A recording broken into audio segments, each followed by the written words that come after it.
Welcome back to Geek Channel 8. I'm Eric. And I'm Johanna. Today, the classic Universal film Dracula from 1931.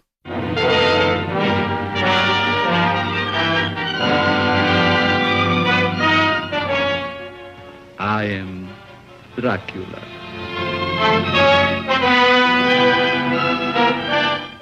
A moment ago, I stumbled upon a most amazing phenomenon. Something so incredible, I mistrust my own judgment. Look. Dracula. The very mention of the name brings to mind things so evil, so fantastic, so degrading. You wonder if it isn't all a dream, a nightmare. Rats. Rats. Thousands. Millions of them. But no, this is no dream. This is Dracula, the original terrifying story of a maniac and a man who lived after death, lived on human blood, took the form of a vampire bat, and lured innocent girls to a fate truly worse than death. Dracula? Oh, what's he done to you, dearie? Tell me. He came to me. He opened the thing in his arm, and he made me drink.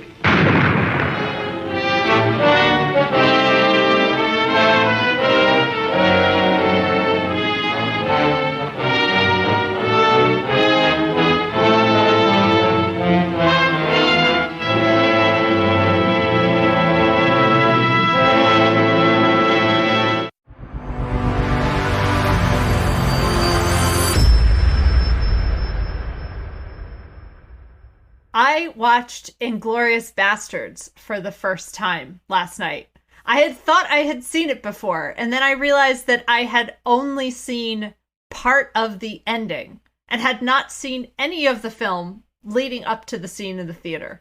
But my son, who's really into history and I think is also starting to be really into Tarantino, had been asking for a long time to watch it, and last night was finally the right night. And boy, is that film fun. I mean, like, super violent, as all the other ones are, but actually one of the more fun Tarantino films, for sure. Well, let me just say that I am a huge Tarantino fan. I've seen all of Quentin Tarantino's films except one, and I'm a bit of a history fan myself, and I want to get around to doing some World War II stuff, so I have held off for a long time on one Tarantino film.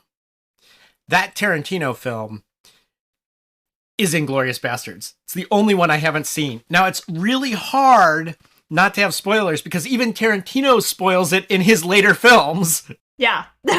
It sucks. I already know more than I want to know about it because just it's all over the place in our culture. I was hoping that we would get to it on this show sometime. Yeah, it's been fun working through them and actually just kind of revisiting a lot of films that I loved when I was a teenager. Like, we watched The Big Lebowski the other night, and I hadn't seen that in 10 years. And it was great to see that the jokes still hold up so well, and that Finn at 14, yeah, just loved, I mean, especially John Goodman's character never gets old in that film. Yeah. So that's what I've been up to. Catching up on movies that my son wants to see that were favorites of mine or things on my list. Let's jump into today's film. Dracula. I am Dracula. This 1931 version is the first sound film adaptation of Bram Stoker's novel. Although when you watch it, you can tell that it is also just a very early example of sound films generally. It still has a lot of the look and feel of a silent movie, and depending on which version you're watching, it may or may not have a score. Originally, there was no score, but then in the late 90s, early 2000s, Philip Glass started touring with a version of the film that he had scored himself. And The score actually sounds like the sort of thing that would be attached to a silent film. It holds on to the mood of that, but if you're watching it on Amazon, you probably got the version without the score. There are DVDs out there, the version with the score, so just know which one you're looking at. I gotta weigh in on this. Okay. I really like Philip Glass. First really discovered him around the 1980s when I was getting to more unusual contemporary music. However, I lasted 5 minutes into the Philip Glass score version of this and then went back, turned it off. I was watching the DVD for which the score was originally commissioned, and I went back and started it over, watching it from the beginning without the Kronos Quartet.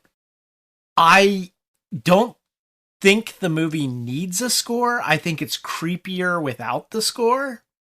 I also think that the film wasn't made with that score in mind, so it doesn't really work for it, in my opinion. They didn't follow the on-screen action as they scored it, like a contemporary composer would. They didn't watch the film, they just composed the music without seeing what was going on the screen. So it doesn't really match. It's way too contemporary, in my opinion. It does not sound like a vintage string section would sound playing to this film. And last but not least, it is badly mixed, in my opinion. So the score is way too loud in comparison to the film itself, the talking on the screen. So all those factors combined, I give a thumbs down to the Philip Glass score version of this and say, watch it without the score. So I watched it without the score, and then when I started doing research on it, I found there was one. And because I'm such a huge Philip Glass fan also, I went back and actually watched the film from the beginning, but with the sound playing on my phone. So I could create my own sound levels and mix, I guess, and maybe that improved it slightly. So it's one of the early sound films and still takes a lot of cues from silent movies and also some cues from theater, because this version is not just adapted from the novel, it's also adapted from a play version of the story. Several actors were considered to play the title character, including horror star Lon Chaney, but Chaney died suddenly, so they had to look around, and Lugosi, who had previously been playing the role on Broadway, eventually got the part, thanks to the fact that he was willing to work for just $500 a week. So in total, Lugosi got $3,500 for his portrayal of this character, which even back then was not a lot of money. He was kind of mysterious on set. He didn't really socialize or talk to people. He was pretty eccentric to the point that folks wondered, maybe he's not even acting. maybe this is just who he is. And, you know, he would say good morning and good night when talking to the crew, but otherwise pretty distant from everybody.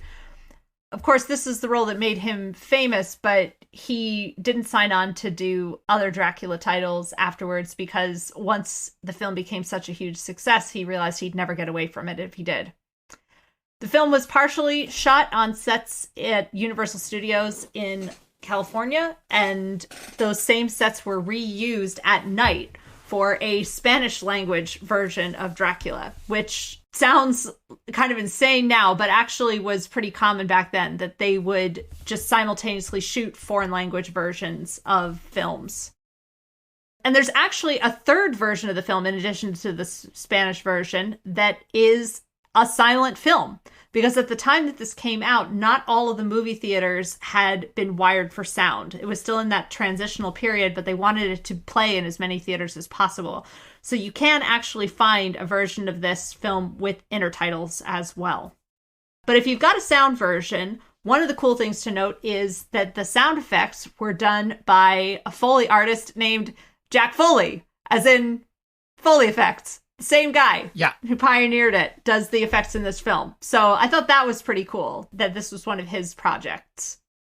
Film was completed for $341,191, which was actually under budget When was the last time you heard about a film being under budget? Some of it, though, is, silent films are often a little bit more spare. They decided to save money by not hiring a composer to create a score. And as you heard, Eric and I have our opinions about how well that works. But director Todd Browning had a strong reputation as a silent film director and had made a lot of silent horror films with Lon Chaney, which was why he was on their radar first. But after Dracula, he only directed 6 more films, including the film for which he is best known, second to Dracula probably, Freaks. One of us, that Freaks. So Browning definitely, between those 2 films, cemented himself as a great early horror director. The version that you saw also is probably the post-code version of this film. The original version, which was released in 1931, is a pre-code version of the film. And depending on which version of the DVD you're watching or whether you're watching it in streaming, some of the bits that had been cut out may or may not have been restored in what you're seeing. The most notable part is a curtain speech at the end of the film in the original version, which more or less tells people, like, don't worry, vampires aren't real. Because they were worried that people might go out believing in the supernatural, and so that epilogue has been removed. In part because the way it was done, like, they weren't sure whether it was actually discouraging people from thinking vampires are real or possibly doing the exact opposite of, like, beware, when you get home kind of thing. The fact that this film was such a huge success is what allowed the Dracula franchise and the popularity of vampire stories to really hit mainstream. I mean, of course it was popular due to Stoker's novel, but in terms of it being a viable cinema product, the fact that this film was successful and under budget certainly helped. Who wants to eat flies? You do, ya loony. Not when I can get nice fat spiders. This is a rare instance where I've got a pairing for this that I have not yet tried. So normally everything that I cover in the lobby segment is something that I actually ate or drank while watching it. In this case, it's not. Because it's human blood. Yes. No. I was unable to obtain this. Again, human blood. No, that's easy. In the novel, on the first night in the castle, Jonathan Harker is offered a bottle of Tokay. Mm. It is wine from the region of Tokay in Hungary. It's sweet wine. Usually they're like white wines or green grape wines. They're grapes that have been affected by what's called noble rot. And there's a long history of vintners using these in that region. The nectar of these grapes is actually mentioned in the national anthem of Hungary. The area where it's grown is a plateau about 1,500 feet above sea level, which is 457 meters. It's near the Carpathian Mountains. The soil is volcanic and contains a lot of iron and lime. So it's this microclimate that is peculiar to that particular region. That is what I would pair with this if I could have gotten a hold of a bottle to try it. Mm-hmm. There's plenty of other wines mentioned in the novel. They talk about wine and brandy a lot in the novel, but this is the one that would actually be consumed in the region Dracula's from, although he doesn't actually consume it. And one of the most famous lines from this film is when they have this scene where Renfield, who is the predecessor to Harker in visiting Castle Dracula, is served wine, and Lugosi says in that great accent, I never drink. Why? Yeah. So that's my recommendation for what to pair with this, if you can get a hold of a bottle. Well, that's a pretty good segue to jump into talking about the film, because one of the things that's unique about this version is that it starts with Renfield, who in the novel and in other adaptations is a character that Harker is aware of as his predecessor who went mad, didn't make it, but we don't actually see Renfield's initial interactions with Dracula in the original versions. Instead, here, we follow Renfield instead of Harker, going through more or less the same motions in the story of traveling to the castle. But not before we get to hear part of Swan Lake as the overture, which I have to say worked very well. I don't know how you weigh in on that. No, that was good. That was good. Yeah, apparently they used Swan Lake for like Frankenstein and like a bunch of other horror films of the time also. Like it's just the de facto music. Contrasting that with the Glass score is a perfect example of what I mean. It sounds period. Also, there's silence in there. There's space in the music, whereas Glasses is like wall to wall. Yeah. There's never a moment where it's quiet, and that kind of bothered me. Not to keep beating up on the Glass score, but I have read the novel Dracula fairly recently, actually, but it's been a long time since I read the short story Dracula's Guest. I remember it to some degree, and I believe that was originally intended to be the prologue to Dracula. I'm not sure, but I'm trying to figure out in my mind if Dracula's Guest was Renfield.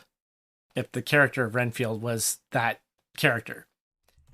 Probably, but I think there are enough elements of it that are recycled in Harker's journey and initial narrative that I don't know if it's a standalone thing or if it's more like a proof of concept short, as we say in the film industry. Checking the internet, I see that Dracula's Guest follows an Englishman who is presumed to be Jonathan Harker. Okay. It occurs between these two cases. I don't know if Renfield ever visited Transylvania in the Stoker universe. You know, it may be totally an invention of the films that he doesn't encounter Dracula until Dracula arrives in England. But whatever the case is, I think they made the right choice here. It actually works well to have that not be Harker and have to explain the whole like Harker there thing. Then there'd have to be a whole Dracula encounters Renfield and like puts Renfield under his power, you know, and all of that. It just, in the interest of simplification, it actually works cinematically, in my opinion, you know, to have the events that happen in Transylvania be really, really cut down and be Renfield, and then have Harker introduced. That is an excision I like. I will get to the excision I don't like here in a minute. Yeah, I mean, I have to agree with you. In the book, after Harker leaves Transylvania, he becomes almost a non-character. So, since this film mostly takes place after the Count arrives in London, and I mean, we should say most of the film, like, it's a 75-minute film. It's a very economical story that they're telling here.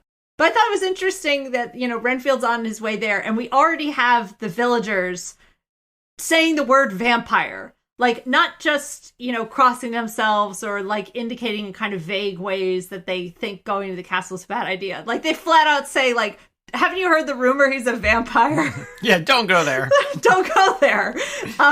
Which, you know, I think is surprising just for horror films in general. Like, you know, there's no suspense about, like, what is the Count's deal. It's like, nope, we're just gonna assume you know this anyway, so why not just spell it out right from the beginning? Yeah, and in classic horror fashion, he doesn't listen to him. You know? Yeah. Like, no, it's bad enough when people don't listen to, like, the vague rumors about something in horror films, but this isn't vague at all. It's like, just don't go there, you know? Don't go there. He is a vampire. The castle is certainly creepy, but actually Count Dracula presents himself pretty well. We get some of the same mysterious happenings that we get in the novel where, like, there's a driverless carriage, his belongings disappear and then reappear somewhere else. There's a bat flying near the carriage. Like, some of the same kinds of supernatural sort of things happening on his way there. And when he arrives, the Count is very sophisticated. You know, he's wearing a perfectly tailored tux, and he can walk through cobwebs without getting covered in them, which I thought actually, in terms of all of the things that they could have tried to do to indicate Dracula's supernatural powers, like, you know, that his shadow has a mind of its own, or like all those kinds of special effects wouldn't really have been possible in 1931 to do correctly. But the way they have this trick shot of, he clearly walks through a gap in the cobwebs that we can't see because of the perspective. But then when Renfield gets there, he's like, wait, how did you just walk through these cobwebs? Yeah. I thought that was a cool thing, not from the novel, but like really well done. Okay. So I have to be the counterpoint to this and talk about some things not from the novel in this very beginning that struck me as a little bit odd. And that is the local fauna of Dracula's cellar. First, we have what I think is supposed to be giant rats, but they look like possums to me. Definitely possums. So, possums. Okay, possums in Romania, you know, so there's that. And then armadillos? Like, what the hell? Okay, I was going to give him a pass on the possums. I was about ready, and then armadillos show up? Like, what is this, some kind of weird American zoo that he has? I wonder if they tried to get rats and then, like, for whatever reason, rats weren't available. So they were like, okay, well, what can we find in California? You know, and the possums work because they're rodent looking, you know. Okay, so I can believe, okay, these are just some weird giant rats. Rodents of unusual size. Yeah, rouses. But the armadillos, that was like a marsupial too far, or whatever they are, you know? They're probably not marsupials. I have no idea what the hell an armadillo is. But you're right, it's some kind of mammal, and, you know, let's just take a second there to realize, like, we're mammals, and so are they. Okay. Sorry, now that I'm breastfeeding, I, like, become aware of these sort of things, like, oh my god, I have so much in common with whales. I didn't know I had so much in common with whales before. Anyway. Okay. All right. Back to the film at hand. Back to Dracula. Listen to them. Children of the night. What music they make. Lugosi's performance is amazing. And we'll talk about this as we talk about a whole bunch of other Draculas. And I don't want to, like, do any spoilers for opinions on other Draculas. But I got to say, his reputation is well deserved, because I've seen a lot of people portray Dracula that I am not convinced is a Romanian prince. You know? Yeah. This guy pulls that off. The spider spinning his web for the unwary fly. The blood is the life, Mr. Renfield. That could be a Romanian prince today, you know? Yeah. Well, that, and he, you know, just through sheer force of will, you know, he's able to get people to do things. And the way they shoot it, you know, definitely feels like something out of a silent movie. It's just like a lot of close-ups of Lugosi's face. But I was never bored looking at that face. Just those eyes boring into you, showing through, you know, sheer alpha power, you know, that he's menacing in a way that was surprising for a film this old. A lot of what we know of as Dracula gets set up in this film. In a lot of ways, this is more the blueprint of Draculas that will follow than the book is. And one of those is, I'm pretty sure this wasn't in the book, but it was in this. And that's the paper cut crucifix scene where he cuts himself and then Dracula goes to suck the blood or drink the blood or whatever and sees the crucifix and is like repulsed by it. That is repeated in later versions of the film version of Dracula. Okay, are we done with Transylvania? No, we get to see the wives. That scene's actually really well done, like with the fog machine, and the wives have this like ethereal beauty, but also something kind of haunting about them. And Dracula like puts up a hand, and in the book, he very explicitly says something like, he's mine, or, but here Dracula doesn't have to say a word. What I found really interesting about this scene is the way that Dracula so slowly descends upon his victims in each successive scene. It is actually creepy and seductive at the same time, and just having a villain who doesn't feel rushed, like a villain who feels like they can really just take their time with their victims, is something that goes a long way to demonstrating their power. So this moment where we never actually see anything, it always fades to black when Dracula is about to drink someone's blood, but we see him descend upon Renfield, and it feels seductive in a way that, like, I'm surprised made it into the film. This is one of the great aspects to this version of Dracula, because if you read the novel, one of the major themes is that evil can take its time. He has plenty of time. It's the heroes that have to rush around in the novel to try to stop him. He's got centuries, so he can even retreat and come back later. So they have to defeat him, and they have to catch him at all these different times. And I think even in this movie later on, we'll get to a scene where he talks about how the oldest person amongst them, which is Van Helsing, is so young. Yeah, he hasn't even lived one lifetime yet. For one who has not lived even a single lifetime, you are a wise man, Van Helsing. Renfield passes out and then is bitten by Dracula and made into his slave.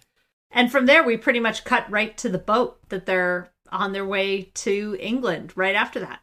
Okay, the boat. Let's talk about the boat here, because there was recently a film made called The Last Voyage of the Demeter, which is the name of the boat in the book. In this, the Demeter is called the Vesta. And I knew about Vesta as in Vestal Virgins and stuff like that. So they're both mythological names. So I went and double checked because I wasn't positively sure. I was like, is this just the Roman name for Demeter? And then why did they do that? But in fact, the Roman name for Demeter is Ceres. Yeah. But Ceres is one of a triumvirate of sisters, and one of the sisters is Vesta. Why they chose to change Demeter to Vesta, I am not sure. I've always thought that this is like a crazy risk Dracula takes traveling by ocean, because if anything happens... Yeah, just like a regular storm. Yeah, that could be the end of him. Although, on the other hand, do you think Dracula has the power over storms? Like, can in the book he does. In the book right? he does. I mean, he can help it via the winds. Yeah. I don't know. It just seems like such a big risk versus traveling overland. While no one is expecting him. You mean, like, in this early... Yeah. Yeah. Although, no matter what, he would still have to travel partially by sea if he wanted to go to London, because, there was no channel then. Yeah. Once he's established in England, he encounters the rest of the main players at an opera, I think, right? Yeah, Die Meistersinger. It's a Wagner opera. So they have their own private box, and this is where we meet Jonathan Harker, Mina, his fiance, Dr. Seward. Who in this version is Mina's father, which is an interesting elision, just to make it clear why they're all a foursome right now. This is another good condensation for the film, in my opinion. It works that way, because Mina's father really isn't a character in the book, and at one point, Renfield talks about he would keep Mina awake if he was screaming, which is from the book, but that doesn't make a heck of a lot of sense, except for they're in close proximity to the sanatorium. It's just very strange, but that was a good improvement. And then also Lucy, who they call Weston here, but it's Westerna in the novel. Yeah. I'm just going to say it now because I don't want to come back to it later. This is the departure from the novel. One of the departures that bothers me the most is Lucy's introduced, and then they never have the whole Lucy becomes a vampire, that whole thing. It's like, why is Lucy even here kind of thing? And in the novel, the fight to kill Lucy is actually one of the best scenes in the novel, in my opinion. And I mean, part of condensing Dr. Seward's character is that in the novel, he's one of her suitors. He's one of 3 suitors. And that a big part of what's going on there is something that we see in more contemporary horror movies for us, like Halloween, where like the sluts get it. You know, like if you're perceived as having any kind of, you know, wantonness whatsoever, then you are setting yourself up to be led astray down other paths of evil that will end in your destruction. And here it's the same kind of thing of like in the novel, Lucy is portrayed as, you know, having these 3 suitors. It's nothing more than that. It really is going on. But then the fact that she is selected as a victim of Dracula's, that there is that same kind of thing that you see in Halloween or anything like that. But yeah, I agree with you. After she gets bitten and then just kind of disappears for like 20 minutes, they do come back to her at one point, but they never really resolve Lucy's thread in this story. And you miss out on a lot of the suspense, you know, that a lot of the suspense in the novel is them not knowing what is happening to Lucy and trying to figure out if they can save her. And the reader kind of knows what's going on, but not fully. Here, because we start off with the story saying, like, Count Dracula's a vampire. Like, you know, that there isn't an investigative element here. And I agree. I missed that also. Can we just pull out one line, though? Yeah. In that opera scene, Dracula says, To die, to be really dead, that must be glorious. there are far worse things awaiting man than death. Like, just, like, really great line. And for whatever reason, it really does it for Lucy. She's, like, all about the Count because of this, you know, super macabre stuff. Anyway, I thought it was a great line and very well delivered by Lugosi. Renfield is this mystery at the sanitarium, and we have Van Helsing show up, and he decides to analyze his blood, and somehow that leads him to the conclusion that vampires are afoot. Yes. And Renfield himself is aware that he's not fully under Dracula's control, and so he wants Dr. Seward to send him away, which Seward won't do. So the movie can happen. Yeah. The way that he communicates to Renfield is in his wolf form by howling, and they hear the howl. They hear the howls, and they're like, isn't that strange? Wolves? We don't have wolves in London. But this is more confirmation to Van Helsing of what's going on. So he brings out the wolf's bane, which I like later interpretations of this and earlier interpretations where it's garlic. Like in the novel, it's garlic. Yeah. Garlic makes more sense. Wolf's bane, that's werewolves. Yeah. I was like, why change that? You know, that was a cool detail, was that it was garlic. And I guess it wasn't exotic enough, or they thought people would laugh, or one thing I'd like to say is I really enjoyed how you heard the wolves off screen and we never saw them. I actually kind of liked that Dracula's transformations always happen off camera. I mean, obviously, because it's 1931, but having seen versions where there are more special effects trying to capture kind of some of that, the transformations, I actually liked this better. I liked it simple, where, suddenly you pan and he's in the room, and I thought that was very well done. The bat with the strings that you can pretty much see, I don't think there was a way for them to avoid having the bat, but that did not hold up. The bat, yeah, I think the bat probably worked for people in the 1930s, but not by modern standards. Speaking of him showing up in her room, panning over and seeing him there, this is another area where vampire mythology has evolved for movie vampires where they can't enter uninvited. That's not the case here. He just shows up and bites her. Cut to the next night. They have him over. He comes over and we have everybody in one room for the first time. And Van Helsing notices I think it was like a cigar humidor thingy. Was that what it was? He lifts it up and there's it has a mirror in it, and he notices that Dracula has no image in the mirror. And in typical this movie fashion, there's no subtlety about it. It's like, hey, look, check it out. The guy has no Van Helsing just confronts 8 times. Him. Yeah, just 7 or 8 times in order to hammer it home for the audience. Do you get it? You get it. Well, not only that, Van Helsing completely plays his hand in a way that he doesn't in the novel and just says, hey, I know you're a vampire, by showing Dracula is like, hey, take a look at this, Yeah. Dracula smashes the mirror and makes up some excuse and takes off. So one thing about that scene that really bothered me is in this version, Mina comes off as being a pretty little idiot, the whole film.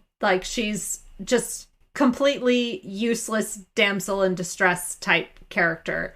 And in the novel, she's presented as what they were calling at the time a new woman.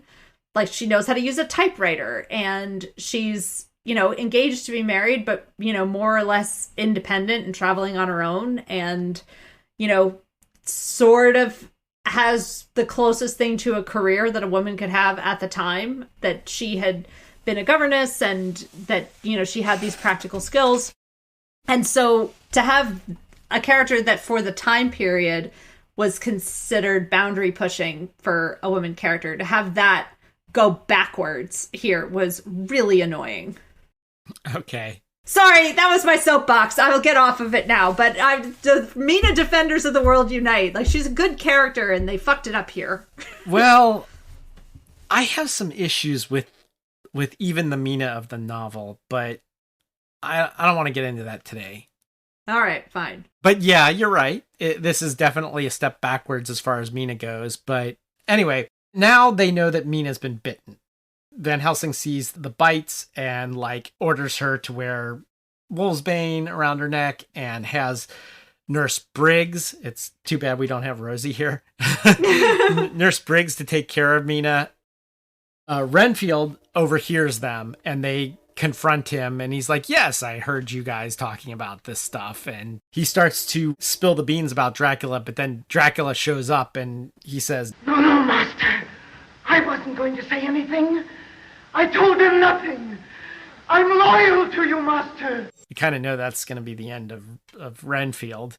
We have this amazing contest of wills scene with Dracula and Van Helsing, where Dracula's trying to do his special stare power to get Van Helsing to come closer to him. And we watch Van Helsing resist and then seem like he's going to give in and then ultimately be able to withstand it.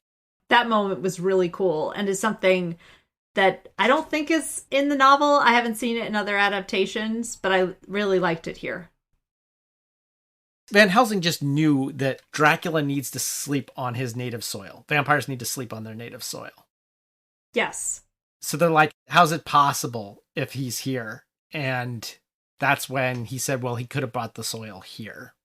The strength of the vampire is that people will not believe in him. What happens to Mina? It seems like she's all ready to turn vampire. She admits that she has consumed some of Dracula's blood, and there's a hilarious line where Van Helsing says to Dr. Seward, quick, there's not a moment to lose, and then they very slowly clomp up the stairs. Great yeah. This movie type moment. She almost tries to bite Jonathan and eventually confesses what's actually going on, and now they realize that Mina's only chance is if they destroy Dracula. But before we make our way to Carfax Abbey for the final dispatchment, I just want to take a moment to acknowledge another addition to the story that is not in the novel, which is the character of Martin, the assistant at the sanitarium, who has this hilarious Cockney accent, and it provides comic relief throughout the film. One of the most zinger lines he has is he's talking to the maid as they're getting ready to leave, and he says, "They're all crazy except you and me. And sometimes I have my doubts about you." which is just like a great just line inserted in there. So they make their way to Carfax Abbey, and depending on the version of the film you have, Dracula's death scene either plays like really loud, passionate death throw sounds, or the version I saw was kind of anticlimactic. There are a couple gasps and then it's kind of over. But this was another thing that they censored once the Hays Code was put into effect. Both Dracula's death and Renfield's were kind of made to be simpler, less dramatic, less violent sounding. I didn't know that. Both off screen, though. Yeah. I didn't know that because the only version I've ever seen is the censored version then, because it was really quiet and anticlimactic in some ways. The Dracula I grew up knowing was the Christopher Lee Dracula, and also Dracula from like the old Viewmaster. Do you know what the Viewmasters were? Yeah. Like, there's a Viewmaster reel for Dracula. Hammer Horror Dracula and the Viewmaster Dracula is basically where I got most of my Dracula knowledge from, but also some degree this film. So I always thought that the final confrontation with Dracula happened underneath Dracula's castle, be that either his castle in Romania or Carfax Abbey. That's how I always remembered the story being, you know, and after rereading the novel recently, the final confrontation with Dracula actually happens just in the open. On the road. Yeah. Just off the road. They were overland. Yeah. It's outdoors, right? They're trying to intercept him before he gets back to his castle.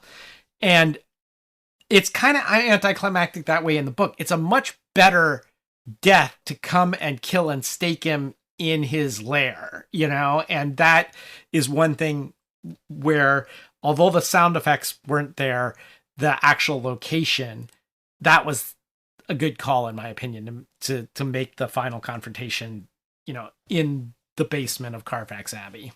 Yeah.